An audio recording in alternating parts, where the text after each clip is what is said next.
Levantai vosso olhar.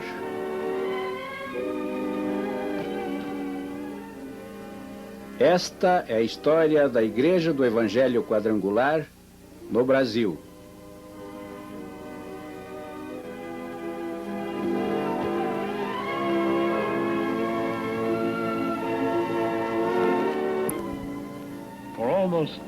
Por quase 2000 anos, fiéis seguidores de Cristo têm se dedicado a destinar suas vidas inteiramente em louvor a seu nome. Este é um dos locais de preparação, um templo construído na fé do Senhor e consagrado a corações dedicados à extensão de seu reino. Estes são alguns dos jovens estudantes cristãos que estão se preparando como obreiros dessa obra imorredoura. Parte de um exército de milhares que fizeram de suas palavras sagradas a meta e o destino de suas vidas. Life, L-I-F-E, vida, o farol do evangelismo quadrangular internacional. E estes são os que hoje guardam essa luz. Unidos por uma fé comum, suas vidas formam parte de uma sólida corrente de devoção que transcende o tempo e vem desde os primórdios da era cristã. Eles são a versão moderna dos originais 12 apóstolos, agora no século XX, em cujos corações arde a chama sagrada erguida nos campos da Galileia. Hoje, como naqueles tempos, eles creem que todo homem redimido pelo sangue do Cordeiro tem a obrigação de lutar pela salvação de seus irmãos nos mais distantes lugares da terra. Estes jovens, rapazes e moças que agora se preparam para uma vida dedicada a Cristo, logo irão engrossar as fileiras daqueles que já estão apostos não só em sua terra natal, mas também por todo o mundo.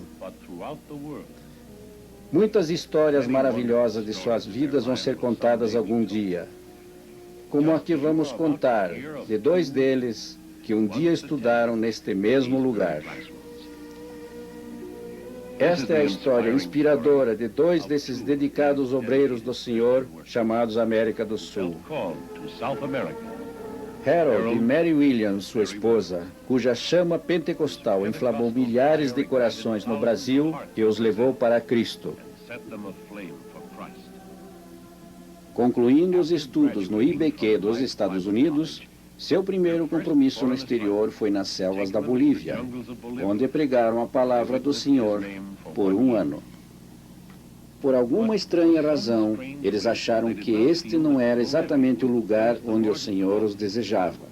E depois de orarem pela orientação divina, eles desceram pelo rio Amazonas. Seu destino não sabiam. O futuro nas mãos de Deus. O Amazonas é um dos maiores rios da Terra, nascendo nas encostas dos Andes, fluindo por quase 6.000 quilômetros até o mar.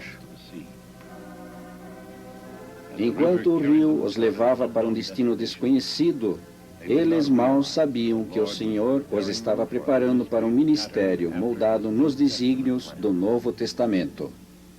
Pelo majestoso Amazonas, eles viajaram, com uma parada na cidade de Belém, mas ainda inquietos e insatisfeitos, embarcaram no navio da costeira e prosseguiram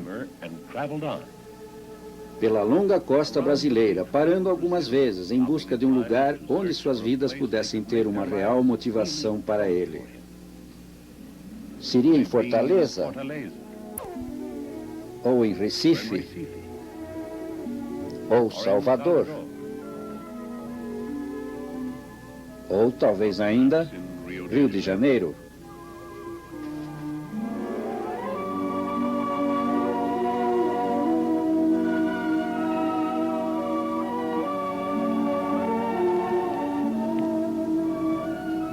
Por algum tempo eles acharam que o rio podia ser o lugar, pois era uma cidade onde havia milhões de almas esperando pela salvação. Mas, à medida que percorriam esta cidade cosmopolita com sua arquitetura moderna e suas belas e amplas avenidas, voltaram a sentir a mesma inquietude. Aqui haveria oportunidade de trabalhar por Cristo, é verdade, mas, de algum modo, viram que as portas abertas que esperavam encontrar não existiam. Este era o deslumbrante e agitado Brasil dos turistas, a fabulosa cidade das calçadas de mosaico e da famosa praia de Copacabana. Esta era a Paris da América do Sul, a Meca para os que vinham do mundo todo em busca de prazer, identificada pelo inconfundível Pão de Açúcar, guardando a entrada da Baía da Guanabara. Sim, esta era a cidade de muitas atrações turísticas, sendo a mais famosa o bondinho aéreo que leva ao Pão de Açúcar. Mas até essa, mesmo com as belas paisagens vistas do alto daquela montanha, não pôde ser apreciada dessa vez por Mary e Harold Williams. Porque havia coisas mais sérias oprimindo seus corações.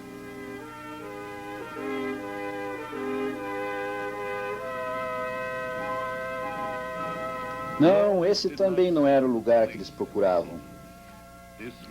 Este era o Brasil do lazer e do comércio, dos políticos e do governo, do comércio externo e atividades diplomáticas. Aqui a religiosidade do povo parecia distante, esquecida, e o zelo cristão que devia aquecer seus corações parecia duro como a rocha da montanha. Assim, ainda esperando por um sinal divino, Harold e Mary Williams resolveram continuar, mais uma vez. Embarcaram novamente e foram seguindo mais para o sul, do rio para o Porto do Café, de Santos. Depois, para o interior, por trem.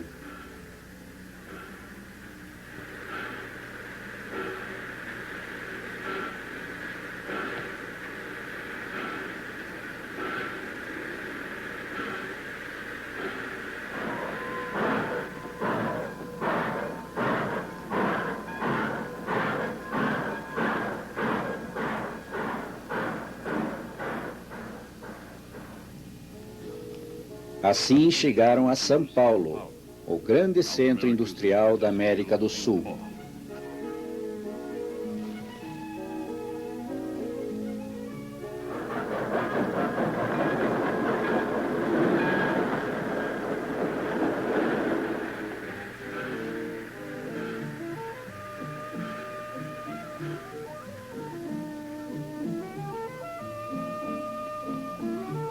E eles se viram novamente envolvidos num redemoinho de progresso material, onde se podia quase ver novos arranha-céus, crescendo em direção ao céu azul do Brasil. Novos prédios de escritórios, novos apartamentos de moradia, aço, pedra, mármore polido surgindo por toda parte. Nos arredores dessa cidade dinâmica, milhares de fábricas e instalações industriais. Porque São Paulo é o maior centro industrial do continente sul-americano. Uma cidade de contrastes, com 4 séculos de idade, porém moderna e atual. E sofrendo influências de todo tipo, onde carros modernos rodam sobre blocos de pedra colocados manualmente. Aqui, a influência do antigo Portugal ainda é claramente visível na fachada de muitas casas.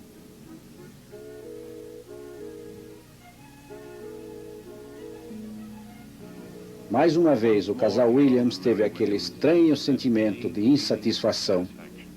Havia muita gente que devia ser salva, é verdade, mas a vida parecia fluir muito agitada para dar tempo às coisas espirituais.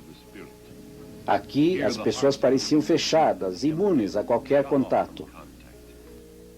Nessas muralhas de concreto, parecia não haver lugar para Cristo, nem tempo para ouvir seus ensinamentos. Mas como eles estavam errados em pensar assim? Não eram essas grandes cidades que estavam despreparadas. Eles é que não estavam. Quando decidiram deixar São Paulo, eles mal sabiam que um dia o Senhor os faria voltar aqui, que nesta cidade do apóstolo Paulo teria início uma chama pentecostal que iria se espalhar por todo o Brasil. E assim, guiados pelo Senhor sem o saberem, esses missionários da Igreja do Evangelho Quadrangular deixaram São Paulo, ainda em busca de um lugar onde pudessem testemunhar seu nome.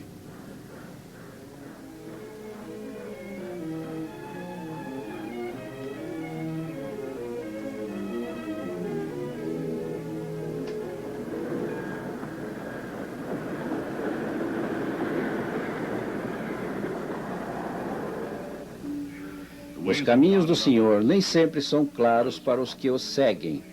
Quando a família Williams chegou à sua destinação seguinte, eles não sabiam o que lhes estava reservado. Mas aqui, na pequena cidade de Poços de Caldas, foi o início de anos de muita preparação para a grande tarefa que viria. Uma pequena charrete simbolizando a índole da cidade, num clima de paz e quietude, onde finalmente se encontrou o ambiente para a germinação de pensamentos profundos e concentração espiritual.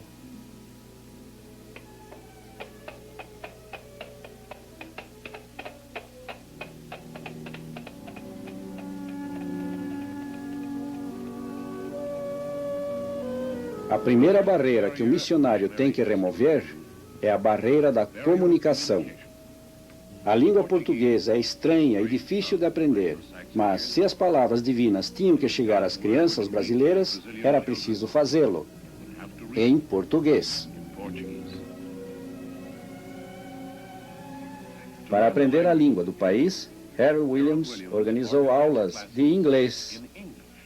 E à medida que ensinava inglês, ele ampliou seus conhecimentos do português.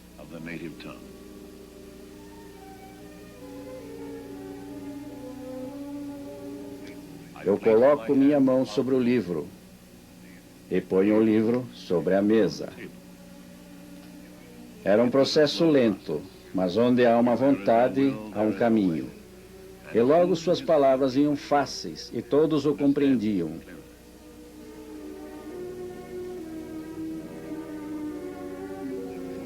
Então, alguns meses mais tarde, ele recebeu uma visita, uma das mais importantes havidas até então. Este homem era um pastor protestante de uma igreja local, e ele convidou o reverendo Williams para fazer um sermão para os membros de sua congregação. O reverendo Williams vacilou só por apenas alguns segundos, pois estava ansioso para começar seu trabalho no Brasil. E assim, depois de orar e meditar, ele aceitou essa oportunidade de testemunhar o amor divino na própria língua do povo. Seu ministério em português havia começado. Convite após convite se sucediam, e à medida que os meses passavam, ele se tornou cada vez mais requisitado entre as congregações. Domingo após domingo, ele pregava nos púlpitos de templos protestantes por toda a parte. Mas apesar desse progresso inicial, ele ainda não se sentia realizado. Faltava alguma coisa, algo ainda estava errado. A antiga inquietude foi voltando ao seu coração. Com a alma ansiosa, ele se perguntava quando é que o seu trabalho iria começar de verdade, ter sua própria igreja, ou o que quer que fosse a vontade do Senhor. Amargurado e confuso, ele implorou pela orientação divina. Ó Senhor, guia-nos, mostra-me o caminho, qual é a tua vontade para nós? Por algum tempo, ele foi o pastor de sua igreja em São João da Boa Vista. A igreja cresceu e logo havia 60 pessoas na congregação. Porém, mesmo com essa tarefa, aquele sentimento não o largava. E o trabalho acabou sendo assumido por outro casal missionário. Mas ele ainda sentia que alguma coisa profunda e fundamental estava errada. Algo que tinha que ser corrigido para não minar sua autoconfiança e destruir sua serventia para o Senhor.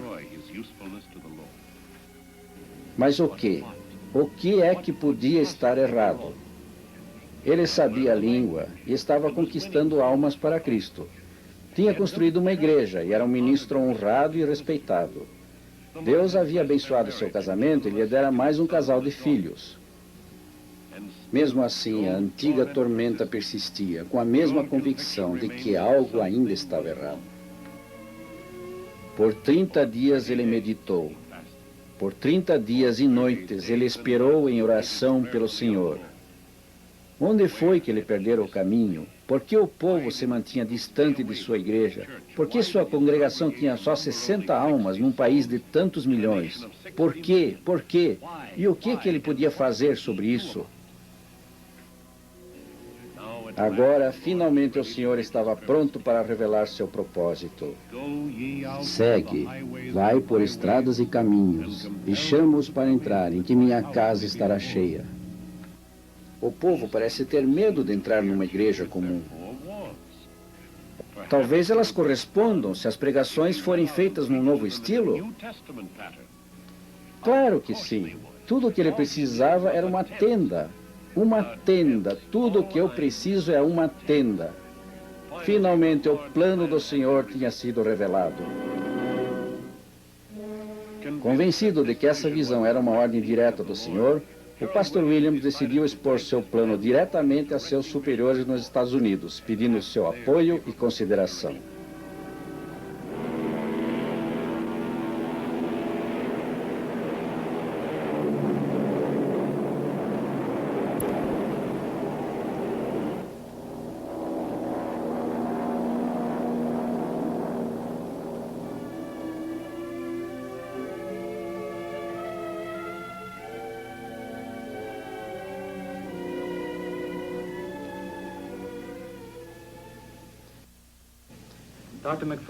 Lá ele entrevistou-se com o Dr. McPherson e demais membros do conselho para um pedido todo especial referente ao trabalho no Brasil. O presidente mandou que sentasse e ouviu com atenção. Williams contou que havia recebido uma inspiração para um novo tipo de trabalho no Brasil, alguma coisa nova e que nunca tinha sido feita anteriormente, ou seja, colocar uma tenda do Evangelho bem no meio de uma grande área industrial de São Paulo. Precisava de uma ajuda inicial para adquirir o material para essa primeira tenda. Precisaria apenas da lona, pois os pilares, cordas e outros materiais arranjariam lá mesmo. Se vierem poucas pessoas no começo, logo poderiam ser milhares, mas era preciso uma ajuda para se ter essa tenda. O presidente achou a ideia muito boa, apoiado pelos demais membros.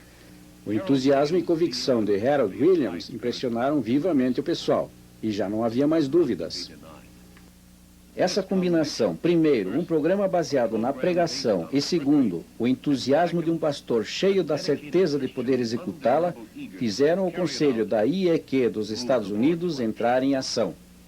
Eles concordaram que a ideia era ótima e iam divulgá-la entre os membros da igreja para conseguir donativos. Williams agradeceu ao presidente e demais companheiros pela atenção ao seu projeto, mas pediu que tudo fosse agilizado ao máximo, porque estava ansioso para começar. Recebeu os votos de felicidades de todos, desejando-lhe sucesso no trabalho de evangelização. O presidente analisou os detalhes do plano com seus companheiros e pediu que todos colaborassem na campanha de arrecadação de fundos, que foi feita e que resultou na primeira tenda da Igreja do Evangelho Quadrangular do Brasil. O Dr. McPherson transmitiu o plano aos membros principais da igreja para sua decisão final. Explicou as maravilhosas possibilidades que o programa oferecia no sentido de ampliar o reino de Cristo no Brasil. Pediu a todos o apoio através de orações e auxílio financeiro. Nas igrejas, não só de Los Angeles, mas de todo o país, líderes, leigos e pastores captaram a visão e fizeram apelos entre os membros de suas congregações. E o povo escutou e começou a entender o que poderia significar o ministério das tendas no Brasil. Nas reuniões da mocidade da igreja, o desafio era lançado entre os participantes. Era a oportunidade de cada um poder participar numa causa de longo alcance e enorme significado. Em muitas e muitas reuniões desse tipo, os jovens começaram a ouvir e responder ao chamado de Cristo. Crianças também eram convidadas a participar. Para elas, contava-se a história de modo mais simples. Iremos aos pontos mais distantes da terra para contar as boas novas, como foi feito pelo Salvador há 2000 anos. Eles ajudaram com moedas e pequenas quantias. E cada criança que ajudou assinava o nome num pedaço de lona, que depois seria costurado na tenda de reavivamento. Como de costume, os dedicados membros da igreja responderam de coração aberto. Depois de algumas semanas, já havia dinheiro suficiente para comprar a primeira tenda para a cruzada de reavivamento no Brasil.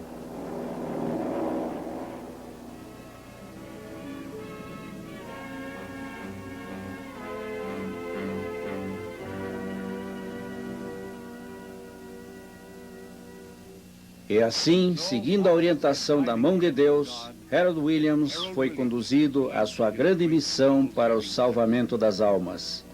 Agora, a antiga inquietude fora esquecida. A velha confusão era uma coisa do passado. Cheio de zelo pentecostal, esse apóstolo do século XX ergueu seu tabernáculo de lona, pronto para lançar seu ministério do Novo Testamento na grande cidade de São Paulo.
Tenda levantada no Brasil. Vamos dar graças a Deus. Nosso Deus, nós te agradecemos pelo privilégio de levantar esta tenda que vai ser usada para a tua glória. Lord Jesus, Abençoa principalmente aqueles que tornaram possível a primeira tenda no Brasil. Que ela sirva para a salvação de muitas almas. Pedimos em teu nome, Senhor. Amém. Amen.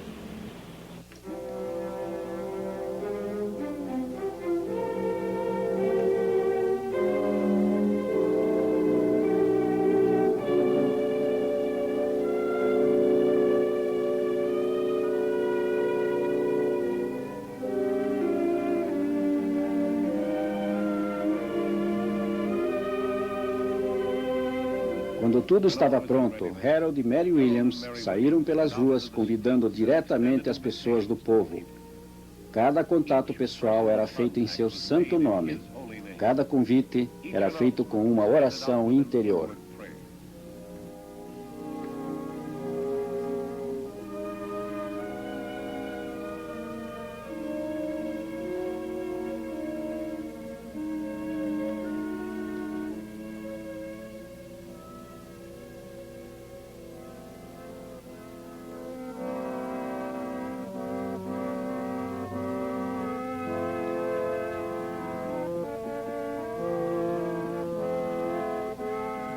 Havia chegado o grande momento, depois de anos de preparação. Eles haviam seguido o caminho indicado pelo Senhor. Tinham se esforçado por compreender e seguir sua vontade. Mas depois de tudo aquilo, qual seria o resultado?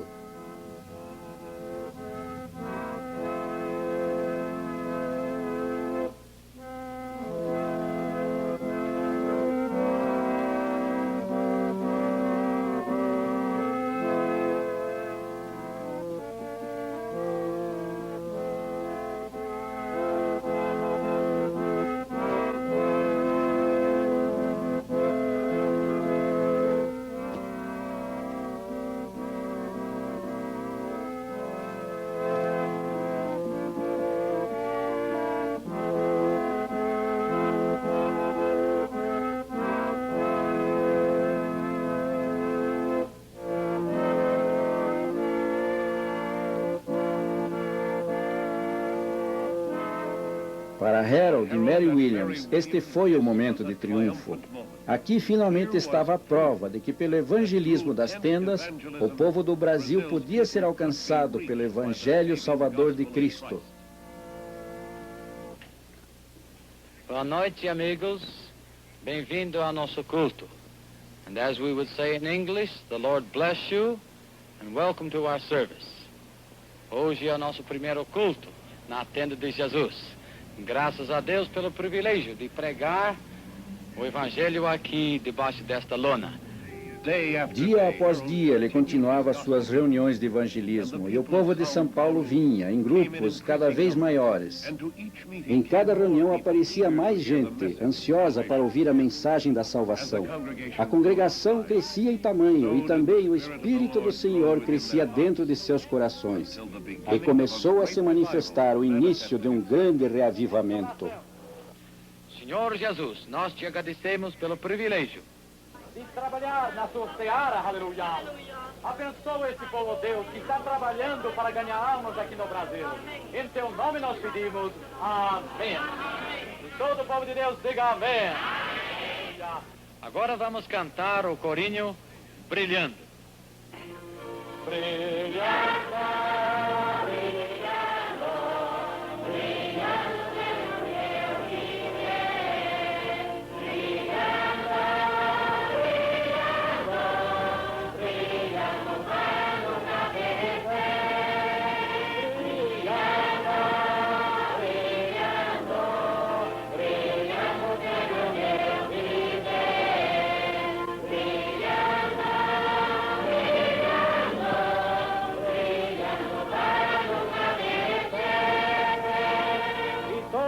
Que ama Deus, diga aleluia. Aleluia. Vamos agora ouvir a palavra do Senhor. O meu Deus, das suas riquezas, suprirá todas as vossas necessidades. Desse modo, pela fé em Deus e confiança no seu poder, foi lançado um dos maiores movimentos de reavivamento vistos no mundo, desde os tempos de Pentecostes. Glória a Jesus, que devemos sempre olhar para Cristo, que supre as nossas necessidades. Amém. Senhor Jesus, põe a tua mão sobre o teu servo. Nós te agradecemos por teu poder, Senhor. Amém. Amém. Senhor Jesus, tu conheces as necessidades deste corpo e cremos. Nós cremos que Jesus Cristo é o mesmo ontem, hoje e será sempre. Acreditamos que da mesma forma que curava os doentes há 2000 anos atrás, hoje Ele também cura aqueles que acreditam nele e nele depositam toda a sua esperança. Amém. Aleluia. Meu Senhor. Coração. Quantos creem que Jesus cura de coração, né? Então vamos orar. Senhor, enquanto o missionário orava por cada pessoa, o Espírito do Senhor descia sobre eles e muitos eram curados. Uma moça cega de uma vista pediu suas orações para a cura. Sua vista clareou e ela começou a enxergar. Da mesma forma que Jesus havia tocado os dois cegos, dizendo: se tendes fé, que esteja a vosso alcance, e seus olhos se iluminaram. Para outra, Jesus disse: que seja para vosso conforto, vossa fé será vossa esperança. Senhor Jesus, tu conheces as necessidades da tua serva, repreendemos a enfermidade do pé da tua serva. Senhor, liberta em teu nome pedimos. Amém. Amém. Aleluia. Estes sinais seguirão aqueles que acreditam no Senhor. Em meu nome eles porão as mãos sobre os enfermos e eles serão curados. Uma outra mulher, tomada pelo Espírito Divino, testemunhou que seu filho foi atendido e curado, estando já quase às portas da morte. Os testemunhos daqueles que haviam sido curados empolgaram os ouvintes da congregação. Aqui estava a prova de que a força de Deus ainda faz milagres através do instrumento da fé. Através da fé houve aqui a cura de bronquite e de um fígado enfermo. Glória a Deus por sua misericórdia naqueles que acreditam. Pela fé eu fui curada de uma prolongada infecção crônica. Mas mais do que isso, eu encontrei uma nova alegria na vida e uma maravilhosa paz de espírito em Cristo Jesus. Por mais de 20 anos eu era vítima de um vício que destruía minha saúde. Mas, pela fé em Cristo, eu comecei a me livrar desse vício desde o primeiro dia em que entrei nessa tenda. Não somente o corpo é vítima de doenças e sofrimento. A alma também pode ser afligida por enfermidades. Testemunha após testemunha se levantavam para falar. Com entusiasmo e fervor, eles contavam suas experiências. Cura da tuberculose, cura do câncer, recuperação da insanidade.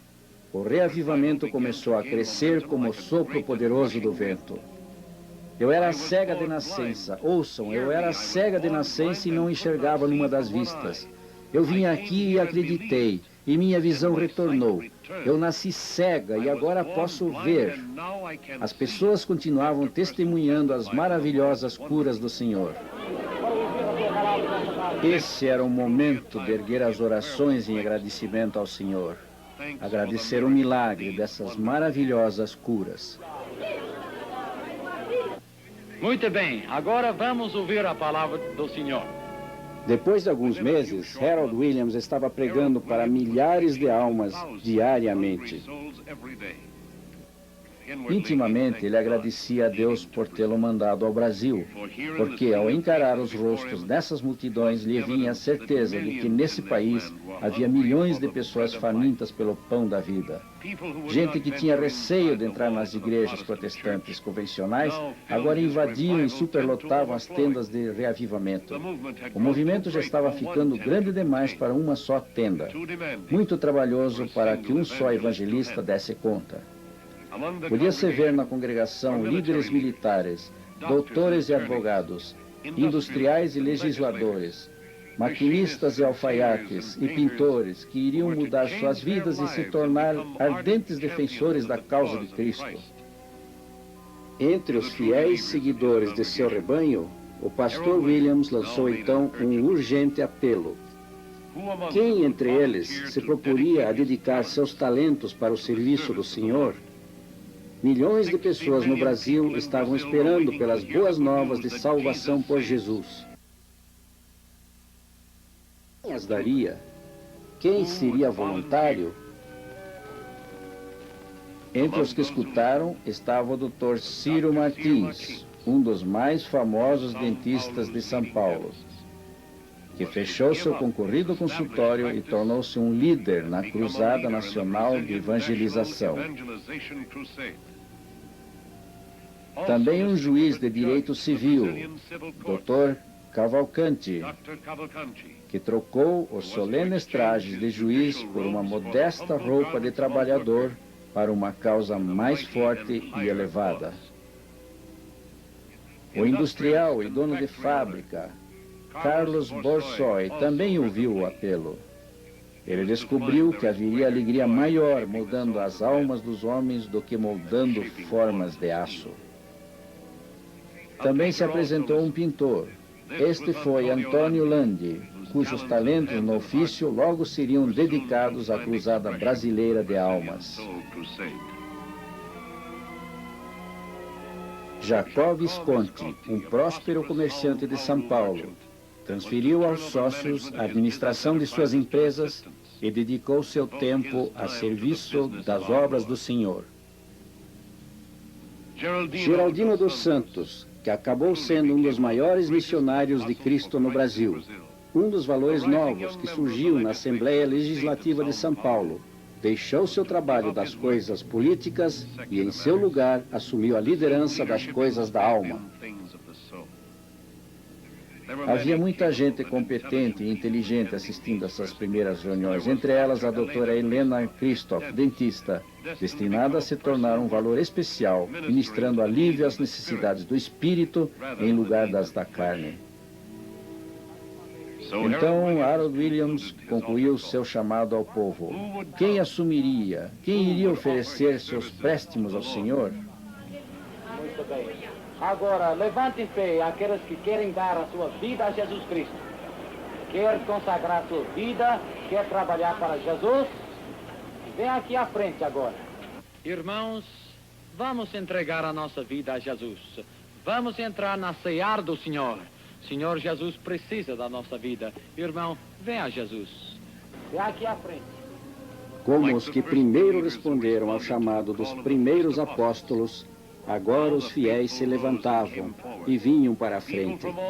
Gente de todas as classes sociais, gente não iniciada em doutrina e teologia, gente trazendo apenas sua fé para ser guiada.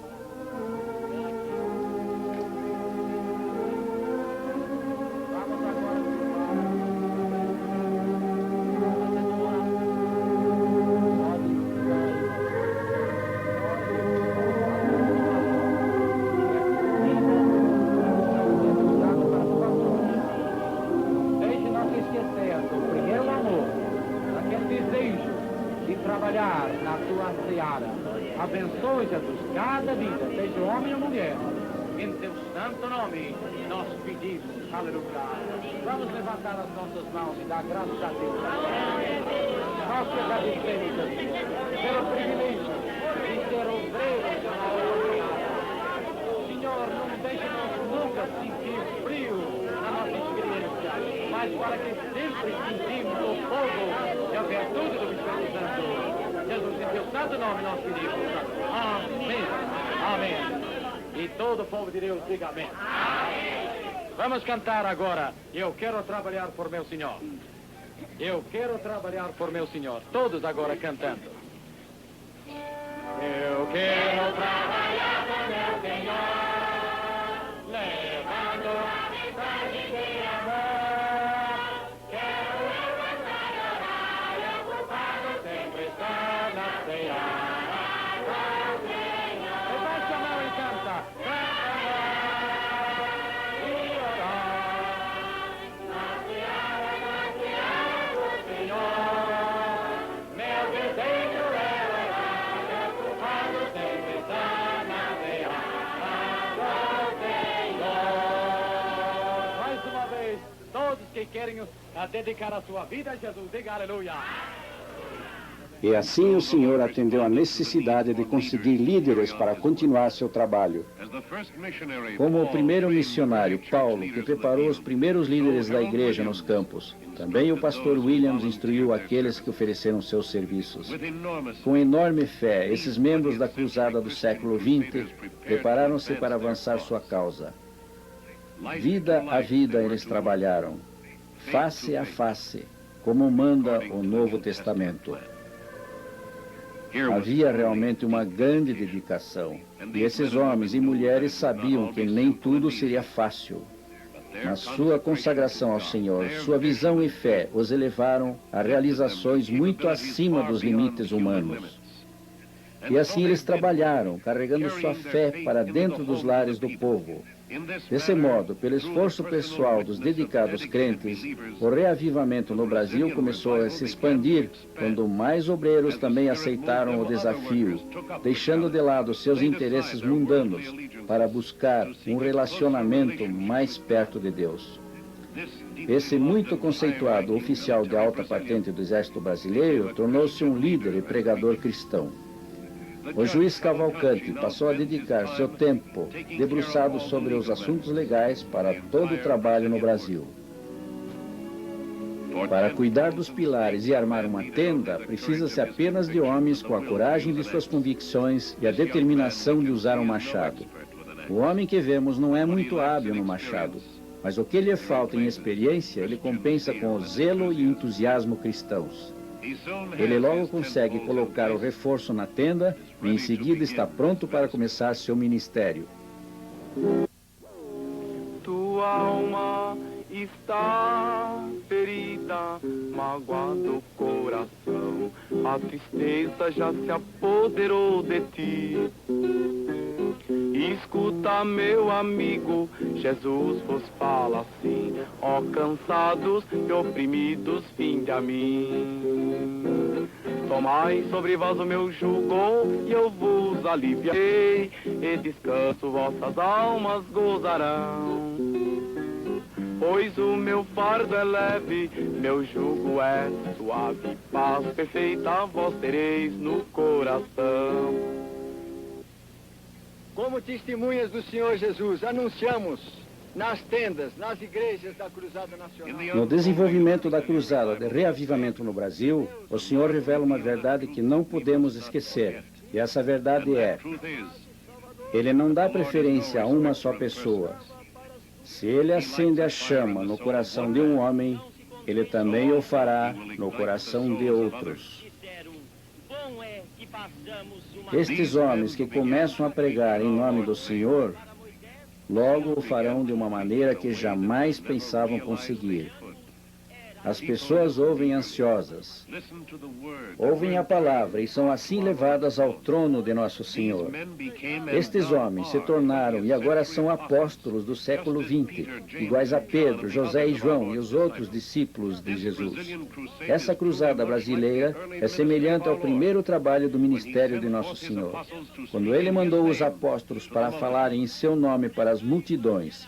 E assim como o Senhor abençoou o ministério do pastor Williams, Ele agora abençoa o ministério de outros. Através desses homens e outros como eles, o Senhor está derramando suas bênçãos sobre o Brasil hoje em dia. Muitas reuniões cada um deles tinha que promover todos os dias, para atender às multidões que vinham. Em certas oportunidades, eles tinham que promover 6 sermões por dia, 50 em cada semana, por um período de 3 meses, antes de poderem voltar a apenas 3 por dia. Ou falaria Deus e não confirmaria? Não. Às vezes, o atendimento tem que ser feito de maneira ininterrupta, com o povo aguardando em longas filas, esperando para poder entrar. Através de toda essa dedicação, a cruzada foi crescendo e espraiou-se para muito além dos limites iniciais, começando a se estender por todo o sul do Brasil. Inteira certeza de fé. Tenda após tenda iam surgindo, enquanto novas campanhas foram feitas nos Estados Unidos e os membros da igreja responderam com fundos suficientes para 40 novas tendas. Em Cambuci, em Água Branca, Jabaquara, em Pompeia, São Caetano, Penápolis, Campinas e muitos outros lugares. Harold Williams e seus seguidores estabeleceram o quartel-general da igreja na Igreja Quadrangular da Barra Funda, uma igreja cristã brasileira permanente com recursos próprios, que foi criada a partir daquela primeira tenda original. Foi estabelecida uma sistemática para a criação de novas tendas. Primeiro, a própria tenda. Somente a parte superior é fornecida pelos evangelistas brasileiros. As partes laterais, bancos, serviço de alto-falantes, tudo isso tem que ser feito ou comprado por patrocinadores do movimento. Logo depois que uma tenda é erguida, as pessoas começam a aparecer, famintas de alimento espiritual. Em poucas semanas forma-se um núcleo e a tenda acaba sendo pequena para todos que desejam vir. Mais fundos são levantados e terrenos são comprados, enquanto americanos e brasileiros se unem no mesmo sacrifício comum. Com orações e cerimônias apropriadas, uma urna de metal contendo dados e registros importantes é enterrada diante da nova igreja. O marco inicial foi lançado. Agora os trabalhadores fazem o erguimento das paredes, pedra a pedra elas se erguem. Cada uma das novas igrejas levantadas é um testemunho permanente do esforço fiel daqueles que trabalham duro nos campos que semeiam para Cristo com a ajuda dos missionários. Outras igrejas começaram a surgir em Limeira, Bauru, Promissão e Curitiba, através dos pastores Mariano e Lauro de Castro.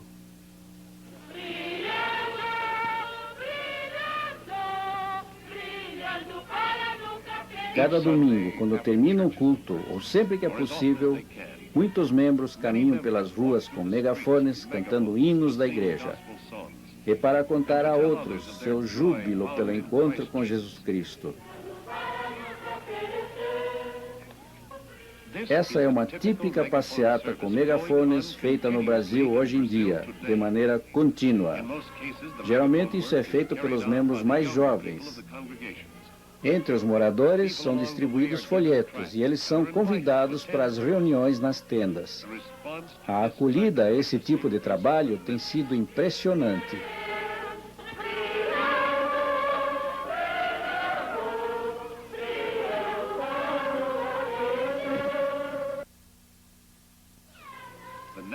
Cruzada Nacional de Evangelização. Igreja Internacional do Evangelho Quadrangular. O Brasil será melhor com Jesus no primeiro lugar. O Senhor seja louvado. Que maravilhoso testemunho das almas que trabalham para Cristo existe nas legendas dessas faixas.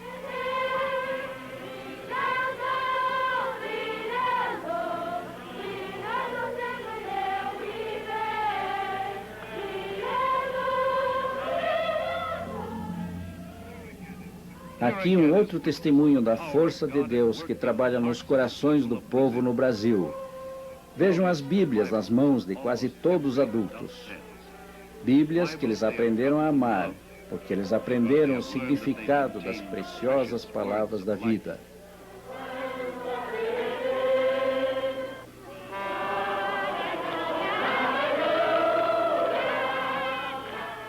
A força desse reavivamento é claramente notada pela cada vez maior participação do povo. Aqui, em fila até fora da estação ferroviária, mais de 1000 participantes da cruzada estão esperando para uma grande peregrinação até Sorocaba para a cerimônia do batismo.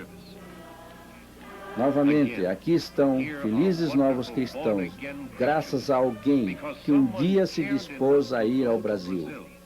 Esses cristãos estão aqui porque 2 pessoas, Harold e Mary Williams, foram chamados e outros contribuíram para ajudar a apoiá-los enquanto levavam avante o trabalho do Senhor.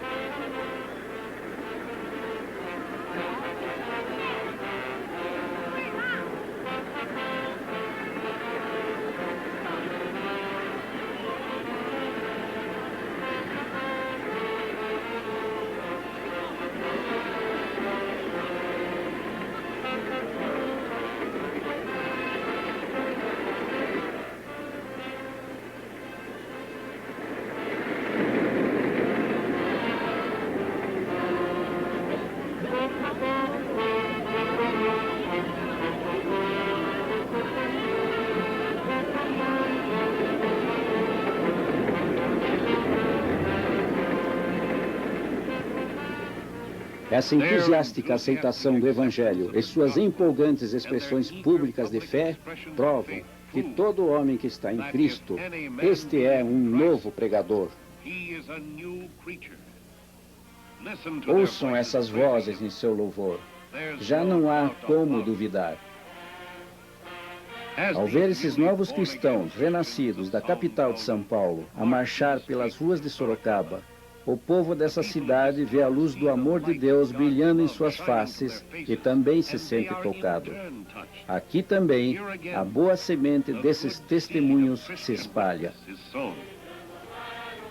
Jesus disse que aqueles que creem nele serão salvos. Aleluia! Brilhando para Cristo no Brasil. Homens e mulheres em números cada vez maiores estão sendo salvos e batizados, recebendo o batismo do Espírito Santo, vivenciando uma completa mudança em si, experimentando um novo nascimento em suas almas.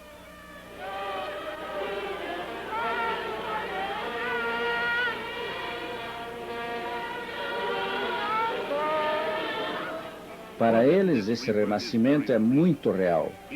Por causa dele, eles estão tomados de novos desejos, novas inspirações, uma nova maneira de encarar a vida.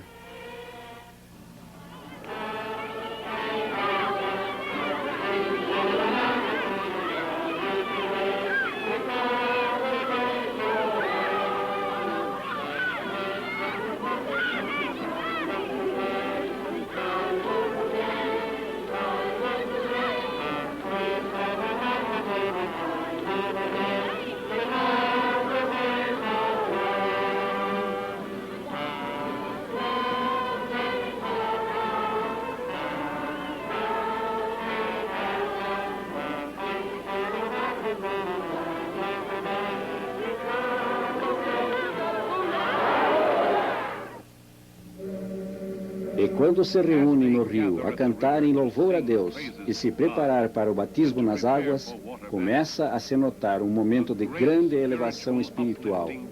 Este é um grande momento, um momento que eles levarão nos corações até a eternidade. O batismo nas águas. Por essa maneira, nós simbolizamos a morte de nossa antiga vida material e começamos uma nova vida em Cristo Jesus. Ide, ensinai a todas as nações, falou o Salvador, batizando-as em nome do Pai, do Filho e do Espírito Santo. Isso nós fazemos em obediência a seu comando. Ao seguir Nosso Senhor nas águas do batismo, reafirmamos nossa crença no Mestre e saudamos nosso Jesus Cristo, pois Ele é o Filho de Deus e morreu na cruz do Calvário por nossos pecados. E assim como Ele se elevou na força da ressurreição, assim também nós nos elevamos na unidade da vida e o fazemos de uma maneira nova e melhor. Nesse domingo maravilhoso, 125 pessoas foram batizadas. Louvemos ao Senhor por terem essas pessoas ouvido Jesus e compreendido o que verdadeiramente significa o batismo. O movimento se espalha por São Paulo, para os estados vizinhos. No espaço de 20 meses, mais de 1 milhão de pessoas escutaram o Evangelho e grandes batismos eram realizados em muitas cidades. Não aos pares, não em grupos de 10 ou 20, mas a centenas, cantando, cheios de alegria, eles chegavam. Homens, mulheres, rapazes e moças, jovens e velhos juntos.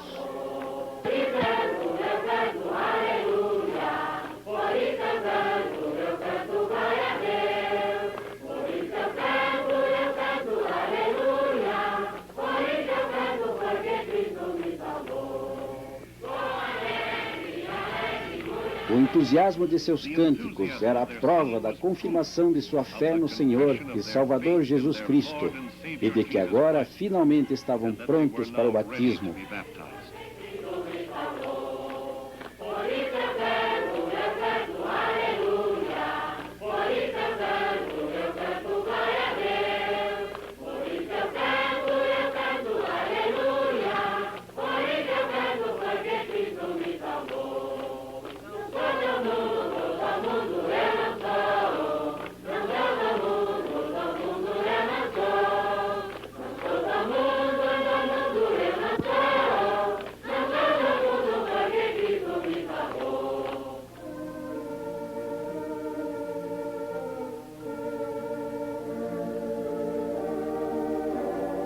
Estas imagens mostram seu desejo de se juntarem a Cristo pelo batismo e também de crescerem com Ele pela fé em Deus Pai. Amém. Não é por nossos trabalhos, pelas riquezas que seremos salvos, mas por sua graça e sua misericórdia é que o seremos. Nesse glorioso dia ensolarado, mais de 200 pessoas foram batizadas, enquanto milhares de outras vieram para assistir esse ato emocionante. Arrependei-vos e sede batizados em nome de Jesus Cristo, e recebereis o Espírito Santo. Assim nos falam as Escrituras, e assim nós o cremos. A onda pentecostal espalhou-se para o leste, até o Rio de Janeiro, então ainda capital do Brasil. Rio de Janeiro, a mesma cidade pela qual Harold e Mary Williams um dia tinham passado, agora ansiosamente aceitava o Evangelho. Hoje está rapidamente se transformando no centro de atividade da grande cruzada brasileira de reavivamento. Periodicamente, aos domingos, os congregados vão aos subúrbios da cidade em caminhões e ônibus alugados.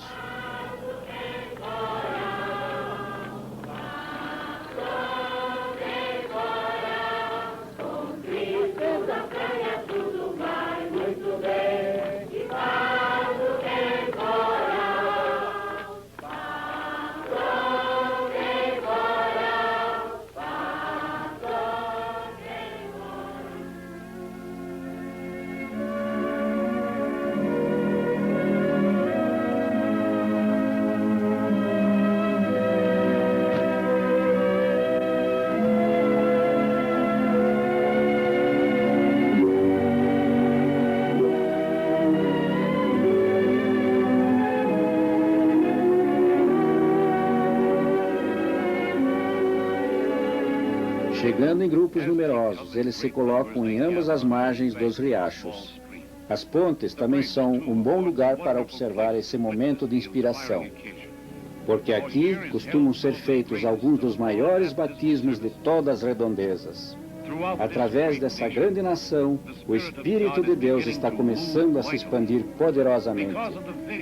Graças à visão e perseverança de 2 apóstolos do século XX, guiados e abençoados pela mão de Deus.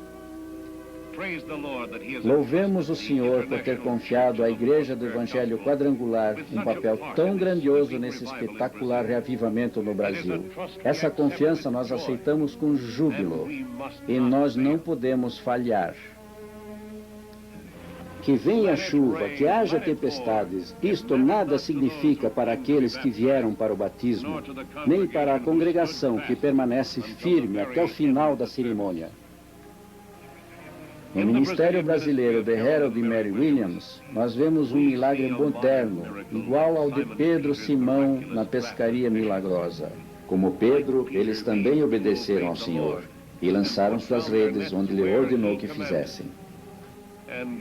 E que imensidão de almas eles conseguiram obter com esse trabalho. Nesse outro domingo, mais de 300 foram batizados e tem havido mais de 500 em outras ocasiões.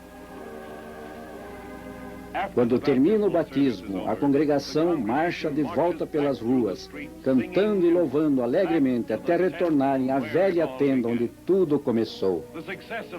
O sucesso da cruzada do Novo Testamento na terra do Cruzeiro do Sul é uma coisa maravilhosa.